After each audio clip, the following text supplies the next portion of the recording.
하니 이는 묵은 것이 좋다함이니라. 아멘. 오늘 말씀은 새 옷과 새 포도주라는 제목을 가지시고 함께 하나님의 말씀을 듣도록 하겠습니다. 우리 좌우 앞뒤 옆사람과 인사하겠습니다. 사랑합니다. 축복합니다. 환영합니다. 잘 오셨습니다. 은혜 받읍시다. 아멘. 자, 오늘 말씀은 예수님의 비유 시리즈 13번째 새 옷과 새 포도주의 비유의 말씀입니다. 사실 새 옷과 새 포도주는 궁극적으로 새 하늘과 새 땅을 가리키고 있고, 또 하나님 나라가 이 땅에 임하였기 때문에 더 이상 옛 시대는 필요가 없고 새로운 시대, 곧 예수 그리스도의 구원의 시대가 열렸음을 말씀하는 내용입니다. 핵심 내용은 아주 간단하지만 우리는 오늘 본문을 가지고 우리가 이 비유를 통해서 깨달아야 할 교훈을 함께 생각해 보고자 합니다. 사람들은 참 새 것을 좋아합니다. 새 것을 좋아하는 이유는 예전 것과 다르기 때문입니다. 그리고 이전 것보다 더 나은 것을 얻을 수 있기 때문이죠. 그런데 요즘은 복고풍이 유행입니다. 옛 것을 추억하고 옛 음악을 추억하고 옛날을 추억하며 지난 날들을 회상하는 사람들이 많습니다. 그래서 디지로그라는 제품이 생겼습니다. 이것은 디지털과 아날로그의 합성어인데 겉 모양은 옛 카세트 모습을 하고 있지만 성능과 기능과 역량은 요즘 디지털 기술을 접목한 기계들이 출시되는 것을 말을 합니다. 빈티지 스타일이라는 것은 복고풍 디자인을 뜻합니다. 이것은 오래되었지만 가치 있고 품위가 있는 옷이나 또 물건을 가리킬 때 쓰는 단어입니다. 빈티지라는 단어는 원래 포도주에 관한 단어였습니다. 포도를 수확한 해에 정평 있는 양조원에서 제조하여 그 연도를 라벨에 명시한 포도주를 말합니다. 포도주를 생산한 연도가 중요한 이유는 그 숙성 정도에 따라 맛과 품질이 달라지기 때문입니다. 보통 포도주는 오랜 시간 숙성된 제품이 더 맛 좋은, 더 좋은 질과 또 맛을 보장합니다. 하지만 포도의 특성에 따라 최고의 품질과 맛을 지니는 연도가 각각 다르게 됩니다. 그렇기 때문에 무조건 포도주가 오래 숙성되었다고 좋은 것이 아니라 그 숙성의 정도가 제대로 되지 않고 그 기한을 넘기게 되면 식초처럼 시게 되어 포도주의 가치를 떨어뜨리기 때문에 적당한 연수에 잘 숙성된 포도주가 가장 훌륭한 포도주가 최상급이 되는데 바로 이것을 빈티지라고 부릅니다. 빈티지의 뜻은 최고의 또 최고 제품이라는 뜻이 있습니다. 그래서 예수님께서 새 옷과 새 포도주의 비유를 말씀하셨는데 제일 먼저 말씀하신 내용은 오래된 포도주일수록 좋은 품질과 또 맛을 내는데 왜 새 포도주에 관하여 말씀하셨을까요? 당시 팔레스타인의 포도주를 담는 주머니에 대해서 함께 살펴보겠습니다. 예수님 시대에는 요즘처럼 보틀병이나 또 액체를 담을 수 있는 좋은 제품들이라고는 가죽 부대에 담는 것이 다였습니다. 그 가죽은 보통 양이나 또 염소 가죽을 말려서 주머니로 사용을 했습니다. 주머니 아래에는 새지 않도록 묶어서 물 주머니처럼 만들었습니다. 이렇게 만들어진 가죽 제품을 계속해서 사용하다 보면 또 긁혀지고 낡아져서 포도주가 새게 되고, 또 가죽의 특성에 따라 오래된 가죽은 그 내용물을 변질시킬 수 있었습니다. 특히 저온 냉장할 수 있는 장치가 없기 때문에 이 팔레스타인의 높은 기온은 아마도 쉽게 포도주가 상하게 만들었을 것입니다. 그래서 보통 유목민들은 낡은 것은 버리고 새 가죽 주머니에 자주 바꿔서 포도주가 상하지 않게 옮겨 담았습니다. 이러한 방식은 주로 유목민들이 사용하였던 방식이었습니다. 그러면 유대인들은 어디에 포도주를 담아서 보관했을까요? 그들은 가나안 혼인잔치 때처럼 돌 항아리에 담아서 그늘진 곳에 보관을 하였는데, 이는 오래 간직하고 또 좋은 맛을 내기 위함이었습니다. 부유한 유대 귀족들이나 또 바리새인들은 가죽 부대에 포도주를 담아 또 보관하지 않고 항아리나 구운 도자기에 담아서 보관하였습니다. 그래서 이들은 유목민들이나 이방인들이 가죽 주머니에 담아 가지고 다니면서 이 포도주를 마시는 것을 매우 불결하게 그렇게 생각을 하였을 것입니다. 이러한 유대 문화적 배경을 사용하여 예수님께서는 오늘 포도주를 가죽 주머니에 담는 비유를 말씀하셨습니다. 그렇다면 새 옷과 새 포도주를 말씀하신 뜻이 무엇인지 함께 생각해 보고자 합니다. 첫 번째로는 새 옷과 낡은 옷은 서로 합칠 수 없습니다. 우리 같이 읽어보겠습니다. 시작. 새 옷과 낡은 옷은 아멘. 누가복음 5장 36절 말씀입니다. 같이 읽어보겠습니다. 시작. 또 비유하여 이르시되 새 옷이 한 조각을 찢어 낡은 옷에 붙이는 자가 없나니 만일 그렇게 하면 새 옷을 찢을 뿐이요 또 새 옷에서 찢은 조각이 낡은 것에 합하지 아니하리라. 아멘. 낡은 가죽 부대는 하나님을 종교적으로 섬기는 종교 지도자들과 또 유대 율법을 의미하고 있습니다. 그래서 하나님께서는 모세를 통해 이스라엘에게 율법을 주셨습니다. 하나님께서 주신 율법은 조금도 부족함이 없이 완벽한 율법이었습니다. 그러나 이스라엘이 시대가 변천함에 따라 자기들이 지키기 쉬운 방법을 택하여 하나님의 율법을 변질시켰습니다. 하나님의 율법과 계명은 완전하지만 인간은 허물과 죄로 인하여 하나님의 율법을 지킬 수 없을 뿐만 아니라 또 인간은 완전하지 않기에 하나님께서 말씀하신 규례들을 스스로의 힘으로는 절대로 지킬 수 없었던 것입니다. 이들은 하나님의 율법을 자신들의 뜻에 따라 변개했다는 것에 돌이킬 수 없는 죄를 짓고 만 것입니다.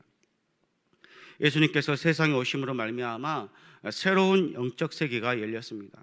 새로운 언약은 무엇입니까?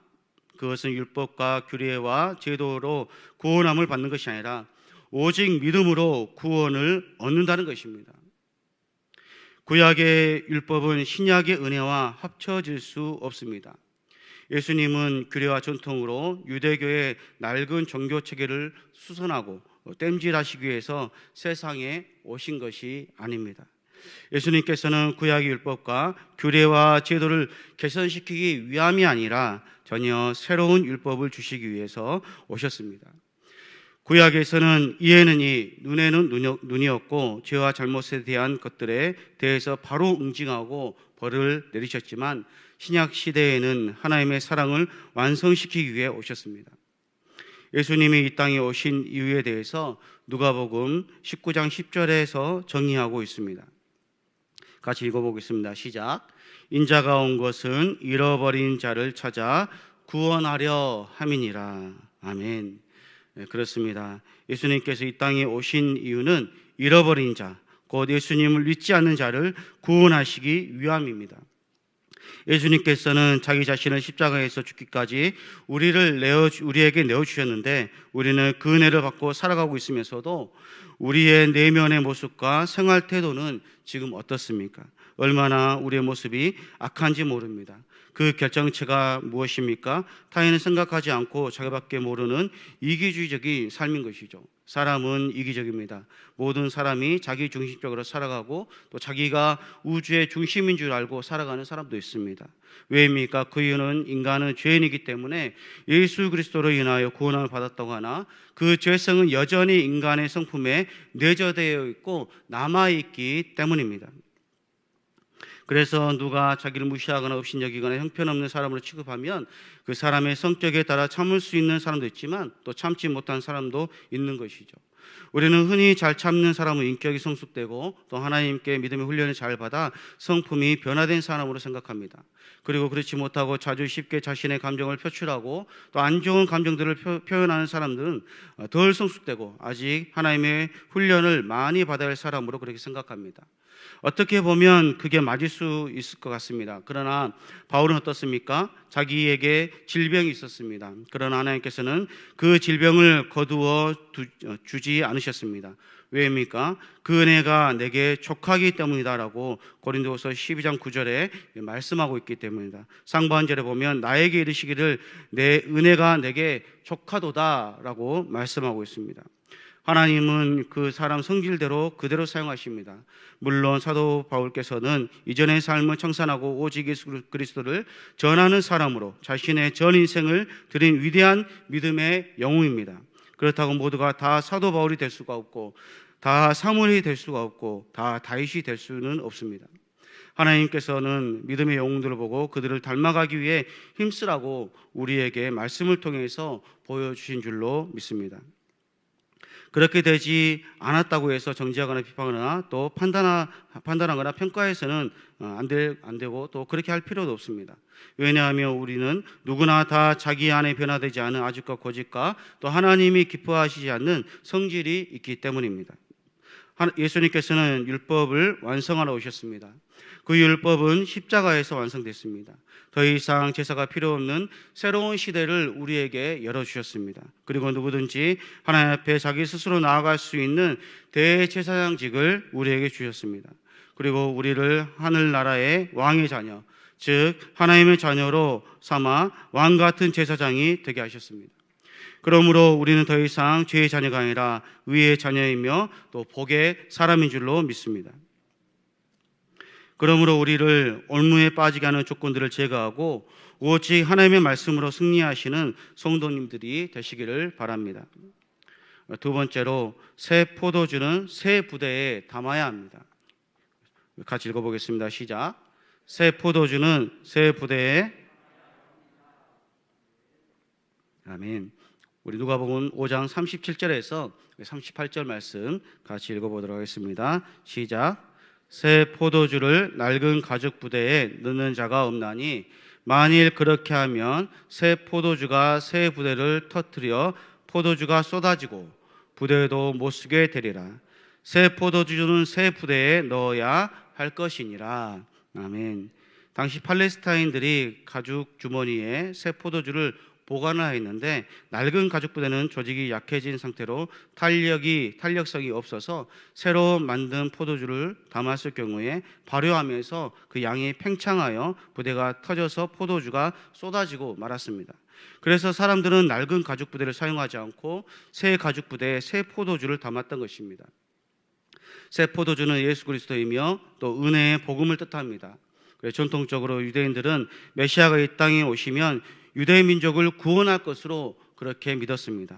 이들은 메시아를 대망하였습니다. 이렇게 메시아를 대망하고 그 사상이 극적인 상태에 달하였을 때 예수님께서 세상에 오신 것입니다. 예수님께서는 구약의 율법을 모르시는 것이 아니라 12살 때 예루살렘 성전에서 랍비들과 대화하실 때 그들을 가르치실 정도로 구약의 율법과 사상에 해박한 지식을 가지고 계셨으며 그 사상을 꿰뚫을 정도로 잘 아셨습니다. 그리고 모세의 율법을 폐하러 오신 것이 아니라 하나님의 말씀을 완성시킴으로 새로운 역사의 시작을 알리는 인류의 역사의 기준이 되셨습니다. 예수 그리스도의 오심은 창세기로 거슬러 올라갑니다. 아담과 하와가 범죄한 이후 세상에 죄가 들어오게 되었고 하나님께서는 그리스도를 이 땅에 보내실 것을 창세기 3장 15절에 언약하셨습니다. 이것을 최초의 복음이라고 부릅니다. 창세기 3장 15절 우리 같이 한번 읽어보겠습니다. 시작. 내가 너로 여자와 원수가 되게 하고 내 후손도 여자의 후손과 원수가 되게 하리니 여자의 후손은 내 머리를 상하게 할 것이요 너는 그의 발꿈치를 상하게 할 것이니라. 아멘. 이 말씀이 왜 원시복음입니까? 그 이유는 여자의 후손이 바로 예수 그리스도이시기 때문입니다. 원수는 사단입니다. 여자는 누구입니까? 동정녀 마리아입니다. 죄로 인하여 더 이상 소망이 없고 또 사망에 이를 수밖에 없는 자들에게 예수님께서는 새로운 영원한 생명수를 주시기에 이 땅에 오신 것입니다. 유대인들의 오랜 소망은 메시아가 이 땅에 오셔서 자신들을 구원해 주신 것이었습니다. 그들의 오래된 소망과 은혜가 이루어진 것입니다. 메시아를 기다린 그들에게 예수님께서는 적당한 숙성 기간을 통해 최상의 품질과 맛을 창출해 내는 최상급 포도주와 같이 구약의 오래된 율법과 규례로 인하여 타성에 젖어 더 이상 소망이 없는 그들에게 새 힘과 소망과 희망과 구원을 주시기 위해 이 땅에 오신 것입니다. 가나안 혼인잔치에서 포도주가 떨어졌을 때 하인들에게 항아리에 물을 가득 채우라고 하셨고, 그 물을 이제 떠서 연회장에다 갖다 주라고 했을 때 물이 변하여 포도주가 되었습니다. 연회장의 손님들은 이 포도주의 맛을 보고 놀람을 금치 못했습니다. 왜냐하면 이전에 마셨던 포도주보다 훨씬 뛰어나고 훌륭한 맛을 내는 포도주였기에 보통은 좋은 것을 먼저 내고 안 좋은 것을 나중에 내놓는데, 어떻게 이 포도주는 이전 것보다 더 좋은 맛을 가지고 있냐고 칭찬을 하였습니다. 왜 지금까지 이렇게 좋은 포도주를 숨겨두고 내놓지 않냐라고 요한복음 2장 10절에 말씀하고 있습니다. 말하되 사람마다 먼저 좋은 포도주를 내고 취한 후에 낮은 것을 내거늘 그대는 지금까지 좋은 포도주를 두었도다 하니라 라고 말씀합니다. 구약의 모든 옛것, 옛시대, 묽은 것, 묵은 것, 또 낡은 것, 새 것과 이것은 결합되지 못합니다. 예수님께서는 세상을 구원하시기 위해 완전한 모습으로 우리에게 오셨고, 또 새로운 영적인 세계를 우리에게 열어주셨습니다. 예수님께서는 우리에게 긍휼과 또 용서와 사랑과 영원한 생명을 가지고 이 땅에 오셨습니다. 예수님의 기원이 어디서부터 시작합니까? 그 기원은 없습니다. 영원 전부터 계셨고 영원 후까지 계신 분이 바로 우리가 믿는 전능하신 하나님, 전능하신 예수님인 것입니다. 요한복음 1장 1절에 보면 이렇게 말씀합니다. 태초에 말씀이 계시니라. 이 말씀이 하나님과 함께 계셨으니 이 말씀은 곧 하나님이시니라. 아멘. 우리 같이 다시 한번 읽어보겠습니다. 시작. 태초에 말씀이 계시니라. 하나님이시니라. 아멘. 그분은 창세 전에 하나님과 함께 계셔서 이 세상과 우주를 함께 창조하셨고, 우리를 죄에서 구원하시기 위해 모든 시대의 사람들 가운데 계셔서 하나님의 뜻을 따라 살았던 아브라함과 모세, 다윗과 선지자들에게 메시아가 세상에 오실 것을 언약하셨습니다. 그리고 현실로 나타내셨습니다. 예수님께서 새 옷, 새 포도주가 되셔서 세상에 오셔서 낡은 것, 구약의 율법과 규례가 더 이상 필요하지 않는 시대를 여시는 새로운 시대를 우리에게 주셨습니다. 그렇게 우리가 예수님의 이름을 힘입어 담대히 하나님께 나아갈 수 있는 것입니다. 에베소 4장 22절에서 24절에 이렇게 말씀합니다. 같이 읽어보겠습니다. 시작.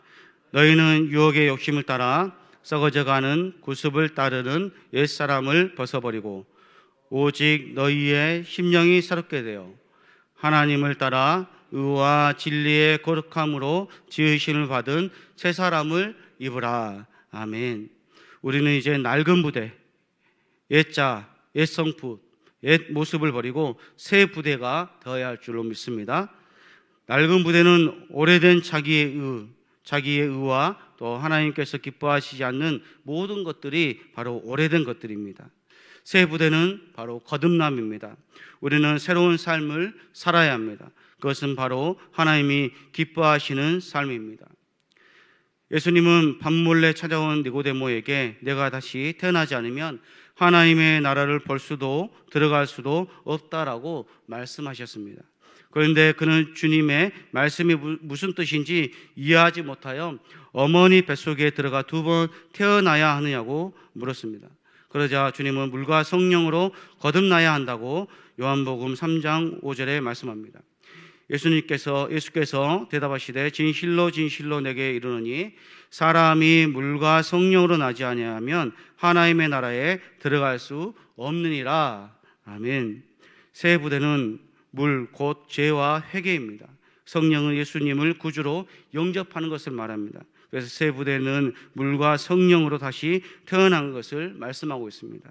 육의 모습은 그대로 있지만 우리의 속사람의 생각과 뜻과 의지를 예수님을 그리스도 구원자 또 하나님으로 믿고 받아들임으로써 하나님의 자녀로 다시 그 영혼이 태어나는 것입니다. 그렇지 않으면 아무리 교회를 평생 다니고 봉사하고 헌금을 많이 해도 그저 낡아 빠져 줄줄 새고 냄새나는 버려야 할 가죽 부대에, 가죽 주머니에 불과한 것입니다. 예수님께서 새로운 시대를 우리에게 열어주셨고 우리는 그 새로운 시대에 들어왔으니 이제는 더 이상 옛것, 낡은 것에 연연하지 말고 새로운 삶, 예수님을 닮아가는 삶을 살기를 힘쓰고 우리가 간절히 원하고 바라고 기도해야 할 것입니다. 이제 우리는 예수 그리스도의 거룩하고 또 영광스러운 복음을 우리의 영혼과 삶에 담기 위해서는 다시 하나님의 자녀로 태어나야 할 것입니다. 우리가 새 부대가 되면 우리의 삶의 목적과 방향과 태도와 가치와 삶의 가치와 기쁨과 영광이 예수님의 뜻과 또 하나가 되는 것입니다. 그러므로 낡은 것을 버리고 새로운 것, 예수님과 동행하는 믿음의 사람이 되시기를 소원합니다.